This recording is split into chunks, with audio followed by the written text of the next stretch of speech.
Tired of the same old tourist traps? Imagine an island where ancient history whispers from crumbling castles, where the ocean glows with bioluminescent plankton, and where the food is so good it'll make you want to dance. Forget Bali. Forget the Caribbean. You've probably never even heard of this place.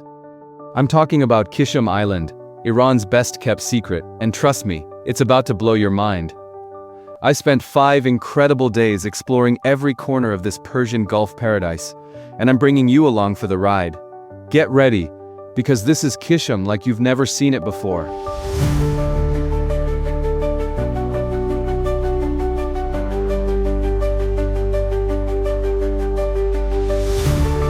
Okay, so, before we dive into my epic adventure, let's get you acquainted with Qeshm Island. First things first, where exactly is it? Well, Qeshm is strategically located in the Strait of Hormuz, that narrow, super important waterway connecting the Persian Gulf to the Gulf of Oman and the Indian Ocean. It's actually Iran's largest island, and it's huge, almost 2.5 times the size of Hong Kong. But unlike Hong Kong's skyscrapers, Qeshm is all about natural wonders and ancient culture. Now, what makes Qeshm so special? Well, for starters, it's a UNESCO Global Geopark, a designation it earned in 2017. That means it's internationally recognized for its exceptional geological heritage. Think of it as a giant outdoor museum showcasing millions of years of Earth's history. This island is vast, covering an area of about 1,500 square kilometers. That's bigger than the entire city of Los Angeles. Since scattered across this area are over 60 villages and towns, each with its own unique charm and character, home to a population of around 150,000 people. So while you have incredible natural wonders, you also have thriving local communities adding to the rich tapestry of Qeshm. As you explore, you'll find well-maintained roads connecting the main towns and attractions, making it easy to get around, whether you choose to hire a car, take a taxi, or even rent a scooter and explore at your own pace. But don't limit yourself to the main roads. Venture off the beaten path and discover hidden coves, traditional fishing villages, and breathtaking viewpoints that most tourists miss. We're talking about otherworldly canyons, vibrant mangrove forests, salt caves that sparkle like diamonds, and beaches where you can spot everything from dolphins to sea turtles. But it's not just about nature. Qeshm has a rich history too. It's been a strategic point on the ancient trade routes for centuries, and you can see the influence of Portuguese, Arab, and Persian cultures everywhere you go. Getting to Qeshm is surprisingly easy. You can fly into Qeshm International Airport (GSM) from major Iranian cities, or you can do what I did and take a scenic ferry ride from Bandar Abbas, a major port city on the mainland. The ferries are frequent, affordable, and offer stunning views of the Persian Gulf. You can even hop on a ferry from Qeshm to the nearby island of Hormuz, which is famous for its colorful landscapes and red soil. A quick tip about visas. Most nationalities need a visa to enter Iran, so be sure to check the visa requirements for your country well in advance. It's usually a straightforward process, and once you're in Iran, you'll find that the people are incredibly welcoming and hospitable. Now, let's talk about money. The currency in Iran is the Iranian rial, but prices are often quoted in tamans, which is simply 10 rials. It can be a little confusing at first, but you'll get the hang of it. And here's some good news. Qeshm is a relatively affordable destination, especially if you're a budget traveler like me. You can find budget-friendly accommodations, delicious street food, and affordable transportation, making it a great option for those looking to explore without breaking the bank. As for when to visit, the best time to go to Qeshm is during the fall, winter, and spring months, October to April. The summers can get extremely hot and humid, so it's best to avoid those if you're not a fan of intense heat. But honestly, Qeshm is beautiful year-round, so whenever you choose to go, you're in for a treat. While Iran has a reputation for being conservative, it's important to remember that cultural norms are evolving. Across the country, you'll see a range of dress styles, particularly in places like Qeshm and Hormuz Islands. These islands often have a more relaxed atmosphere regarding dress codes for tourists. While it's always a good idea to be mindful of local customs, visitors generally have more freedom in what they choose to wear. Additionally, Qeshm Island has a significant Sunni Muslim population, which contributes to its unique cultural landscape. However, tourists are generally welcomed and accepted regardless of their attire. Finally, a few words about the language. The official language of Iran is Persian, also known as Farsi. While English isn't widely spoken, especially outside of the tourist areas, you can get by with a few basic phrases and a translation app. And the locals are always happy to help, even if there's a language barrier. So, there you have it, a quick rundown on Qeshm Island. It's a place that's full of surprises, a place that will challenge your perceptions, and a place that will leave you utterly enchanted. Now that we've set the stage, are you ready to join me on this incredible adventure? Let's go!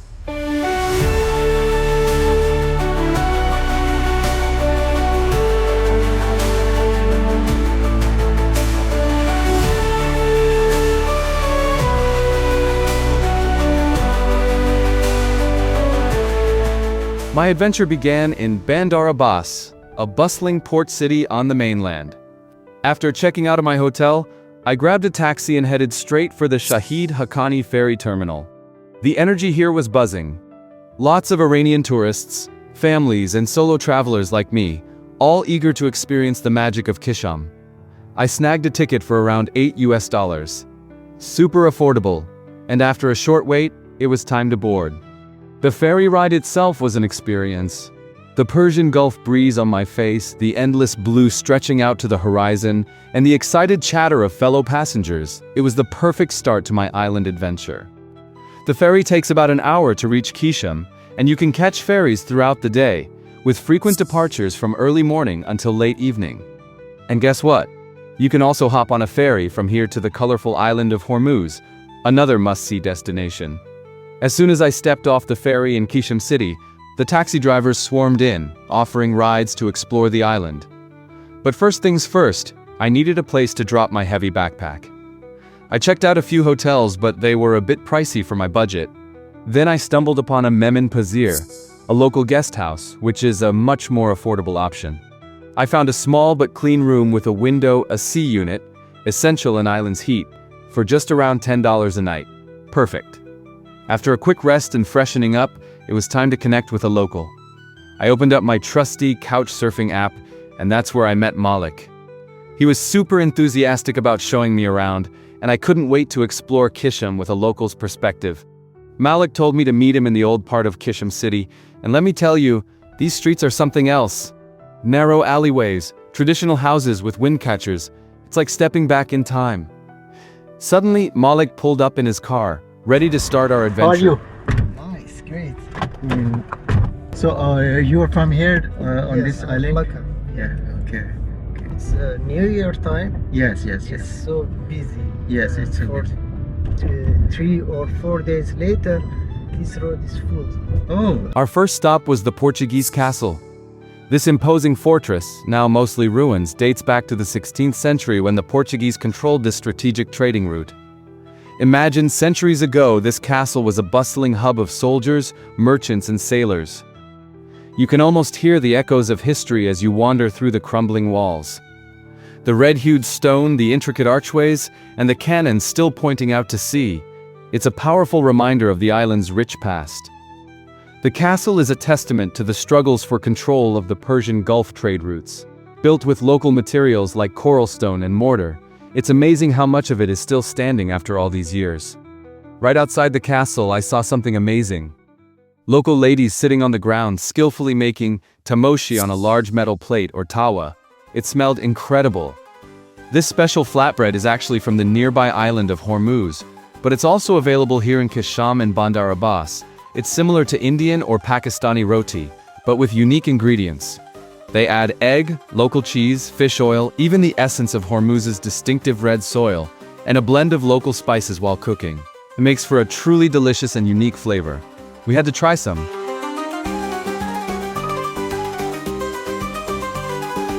Malik took me to a cozy cafe where we ordered fresh tamoshi with a cup of hot sweet chai.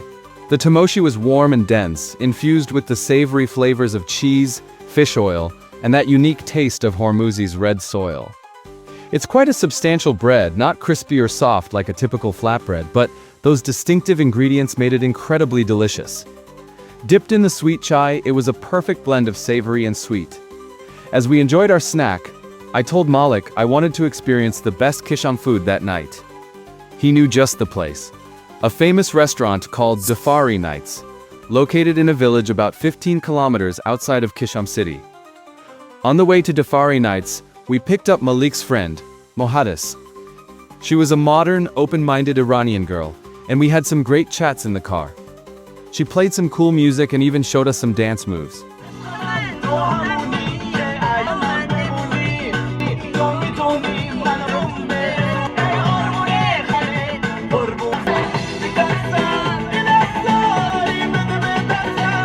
It was a really fun vibe.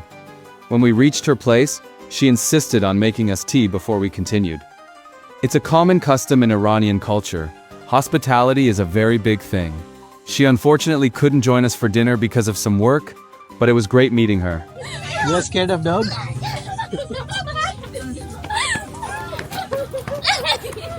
Finally, we arrived at the Defari Nights restaurant. And wow, it wasn't just a restaurant.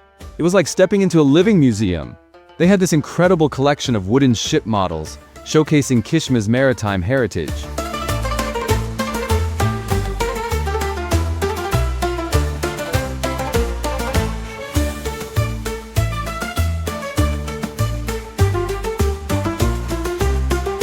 But the highlight was this special room dedicated to local wedding traditions. They had life-size statues of a bride and groom, dressed in the elaborate traditional clothing they wear on their wedding day. The room was decorated just like a real wedding, with intricate details and colorful fabrics.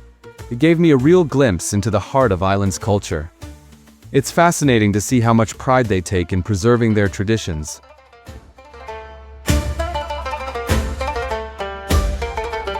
The restaurant itself was buzzing with activity.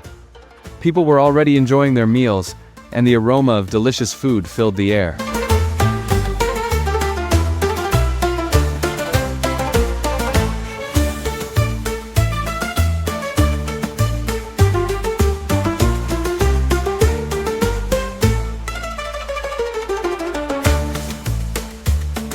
I asked if I could see the kitchen, and that's when I met Chef Mohammed Ilyas, the culinary mastermind behind Defari Nights. He greeted me with a warm smile and proudly showed me their specialties. They had an incredible spread of dishes from Arabic classics to Indian-inspired flavors. I saw bubbling pots of Arabic mutton mandi, fragrant biryani, fluffy steamed rice, rich mutton, Arabic gouzi, flavorful chicken and mutton korma, and platters of freshly fried fish and shrimp. My mouth was watering.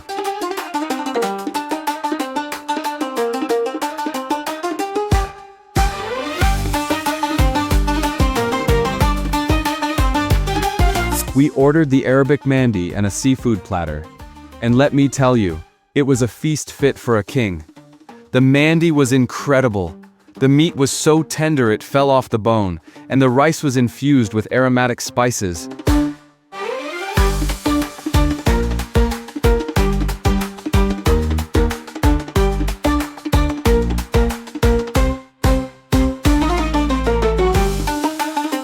The seafood platter was piled high with grilled prawns, fish and calamari, all incredibly fresh and perfectly cooked.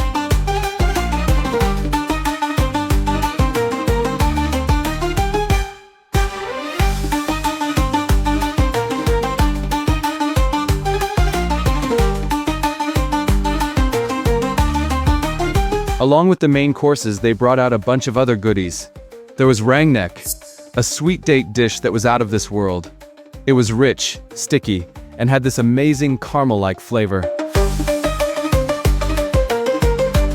They served it with a refreshing local salad, juicy watermelon slices, crispy samosas and pakoras, and a creamy Arabic dessert called malabia.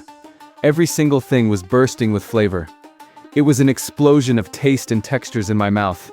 I love how they balance sweet, savory, and spicy flavors in their cuisine. After we finished our meal, Chef Ilyas came to our table. He explained how these dishes have been passed down through generations, and how they use only the freshest local ingredients to create these amazing flavors. It was clear he was passionate about his craft and proud to share his culture through food. And the best part? The whole feast, including drinks, cost only about $25. Chef Ilyas even gave us a special discount, which was really kind of him. It was an unforgettable culinary experience, and a perfect introduction to the flavors of Qeshm. The next day, I connected with another couchsurfing host, Mustafa. Malik was kind enough to drop me off at Mustafa's place so I could leave my luggage before we headed out for more exploring. Mustafa seemed like a really cool guy, and I was excited to experience more of Qeshm with him. Malik was still keen to show me around, so first, we headed to a local beach. The atmosphere was so relaxed, families picnicking, kids playing in the sand, and fishermen casting their nets. We met a fisherman who, instead of fish, had accidentally caught a sea turtle. We carefully examined it, marveled at its shell, and then gently released it back into the sea. It was a reminder of the incredible marine life that thrives around Qeshm. Next up, Malik took me to the mysterious Kharbas caves.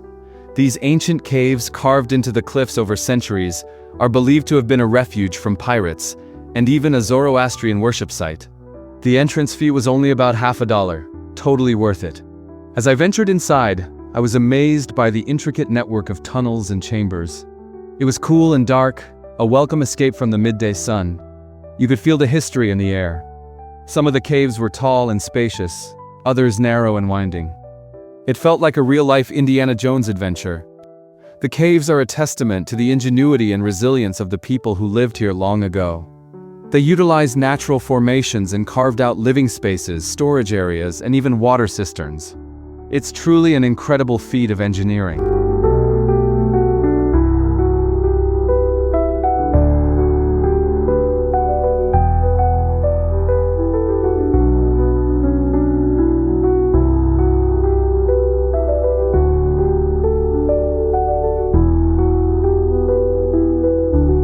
After our cave adventure, Malik drove me to the city center of Qeshm. It was a complete contrast to the ancient caves and old city streets. This place was buzzing with energy. Shiny malls, international brands, and a lively crowd. It felt like I could be in any modern city around the world.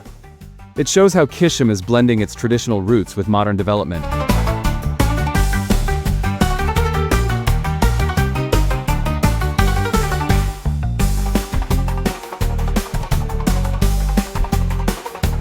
Our final destination for the day was the Hara Mangrove Forest, a truly magical place. It was a bit of a drive, and one of Malik's other friends joined us for the trip. We arrived just as the sun was beginning to set, painting the sky in hues of orange and purple. It wasn't too crowded, which was perfect. We booked a boat for about $3 each, sharing it with a man and his wife. People usually come here at sunset for the tranquility and the chance to see the birds returning to their nests.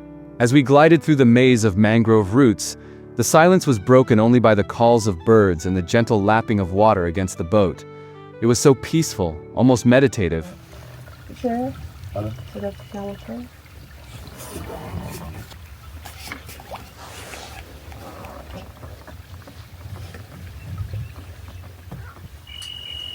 ايش عكس الفيديو؟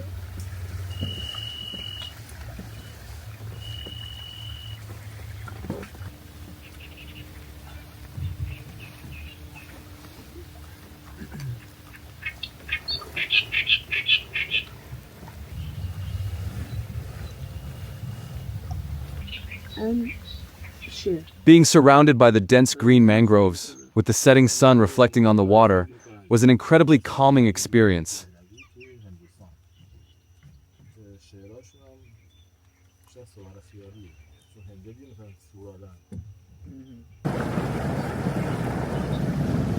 The next day, I decided to explore on my own.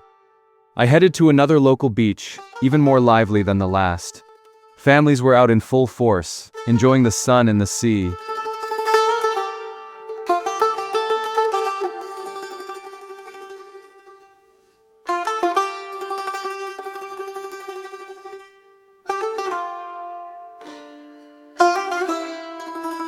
I found a spot on a stair-like structure right near the water's edge, perfect for people, watching and enjoying the view. That's where I stumbled upon a stall selling Aash Reshteh, a traditional Iranian noodle soup. A young girl was running the stall, and the aroma wafting from her pot was irresistible. I had to try it. ये देखें जी ये आश अच्छी है noodles के नहीं I settled in on the stairs and ordered a bowl. The Aash was served piping hot, a rich and fragrant broth teeming with thick noodles, herbs, and legumes. The first spoonful was a revelation. The deep, savory flavor of the broth, the satisfying chewiness of the noodles, the earthy notes of the beans and herbs, all blending together perfectly.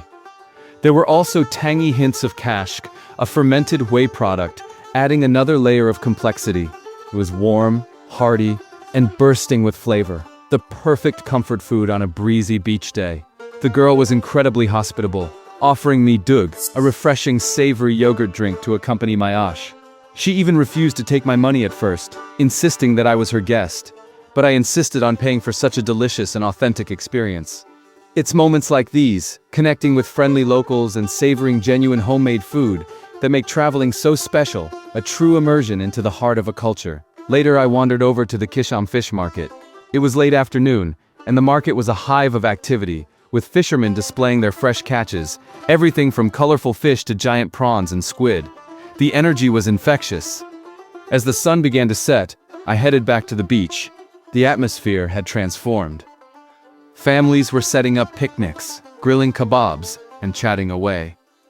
Many of them were enjoying hookah, or shisha, which is a popular pastime in Iran. The air was filled with the sweet smell of smoke and the sounds of laughter. It was such a joyful and vibrant scene. Just then, Mustafa called me. He was back from work and offered to show me the nightlife of Qeshm city. I headed back to his apartment and he took me on a thrilling bike ride through the city. It was so much fun zipping through the streets, feeling the cool night air on my face.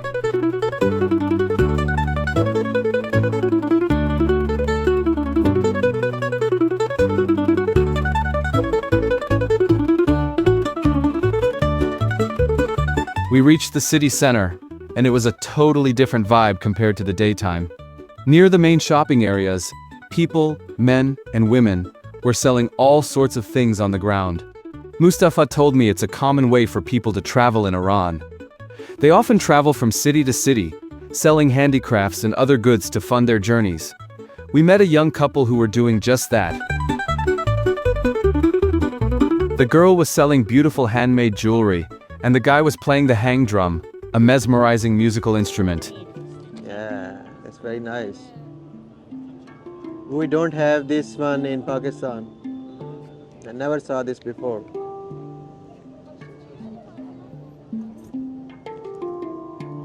They were carrying backpacks and camping gear, living a truly nomadic lifestyle. They even asked if they could stay with Mustafa for the night, and he generously agreed. After browsing the market, it was time for another food adventure. Mustafa took me to a super busy restaurant in the city center called Namakdan Shawarma. As soon as I walked in, I knew this place was something special.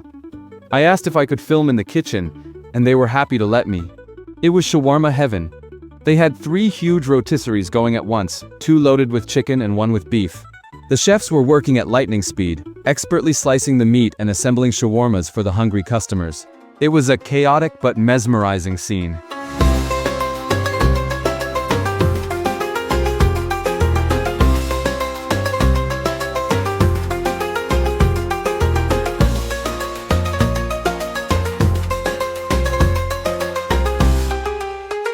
We ordered both chicken and beef shawarmas, and let me tell you, they were phenomenal. We grabbed a table in the restaurant's bustling seating area, the perfect spot to savor these late-night treats. The chicken shawarma was bursting with flavor. Tender, juicy pieces marinated in a blend of aromatic spices wrapped in a warm, fluffy pita.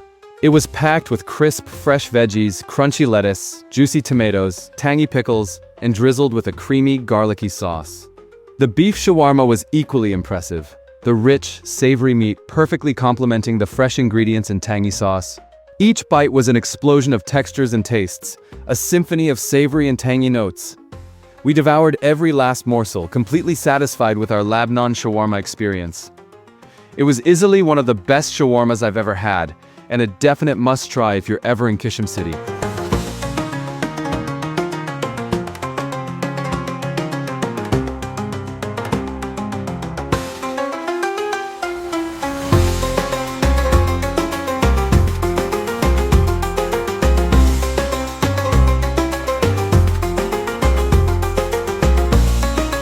Later that night, the couple we met at the market joined us at Mustafa's apartment. We stayed up late, chatting, sharing stories, and enjoying the company. It was a perfect example of the warmth and hospitality of the Iranian people.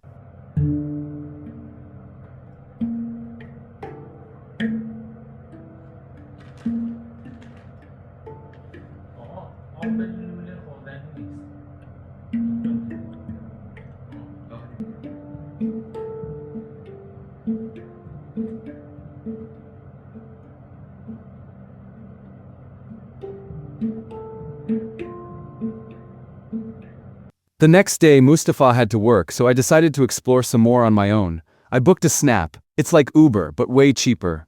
And it's the go-to way to get around Iranian cities. My first destination was Island's most incredible natural wonders, the Namakdan Salt Cave. The drive itself was scenic, passing through small villages and arid landscapes.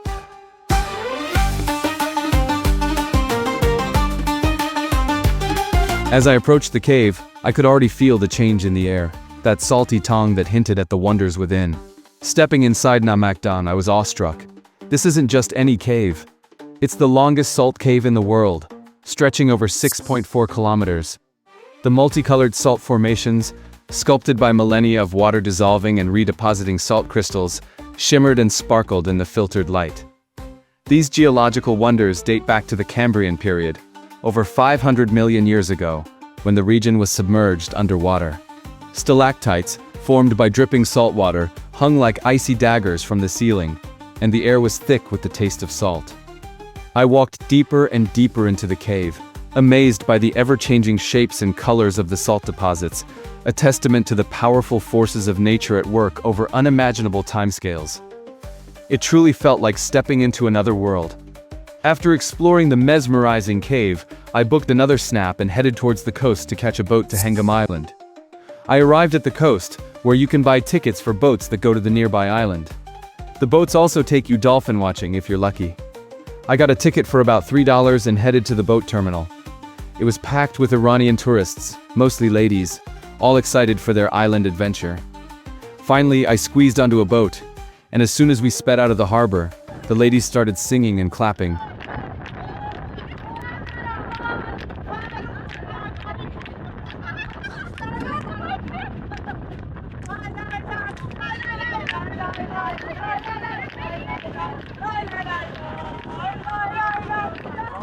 It was so much fun.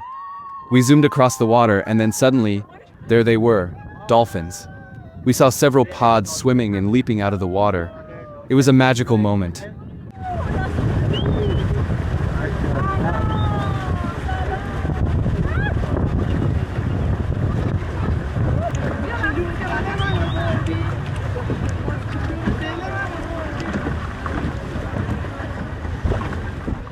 The boat then made a stop at Hengam Island itself.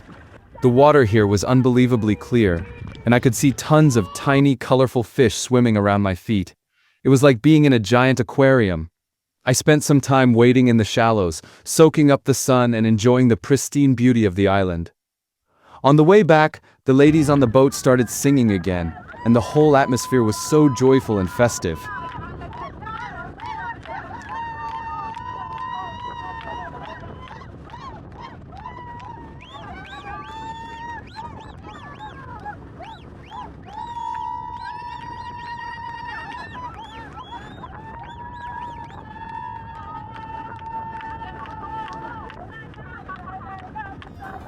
Back on the mainland, I noticed locals collecting small things from the rocks along the shore. They told me they used these shells and stones to make jewelry and handicrafts. They even showed me a tiny sea creature they said they used to make kebab.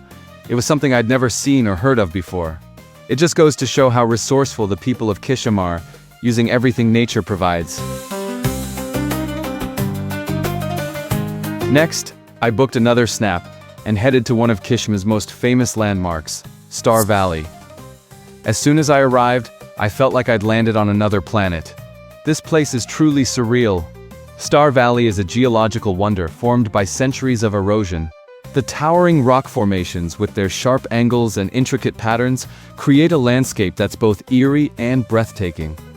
Walking through the valley, I felt dwarfed by these colossal structures. The wind whistling through the canyons, the silence broken only by the occasional bird call, it was an almost spiritual experience. It's easy to see why they call it Star Valley. It really does feel like you're walking amongst the stars. The late afternoon sun cast long shadows, highlighting the dramatic shapes and textures of the rocks. I spent hours exploring, taking photos, and just marveling at the raw beauty of nature. It's definitely a place you have to see to believe.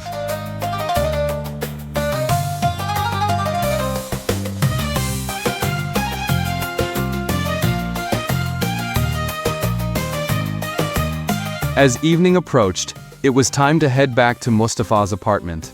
Sadly, my time in Qeshm was coming to an end. Mustafa was such an amazing host, not only letting me stay in his apartment but also giving me my own key so I could come and go as I pleased. He even went above and beyond to arrange my ferry ticket back to the mainland, refusing any payment when I offered. He truly embodied the Iranian spirit of hospitality. Later he dropped me off at the ferry terminal on his bike.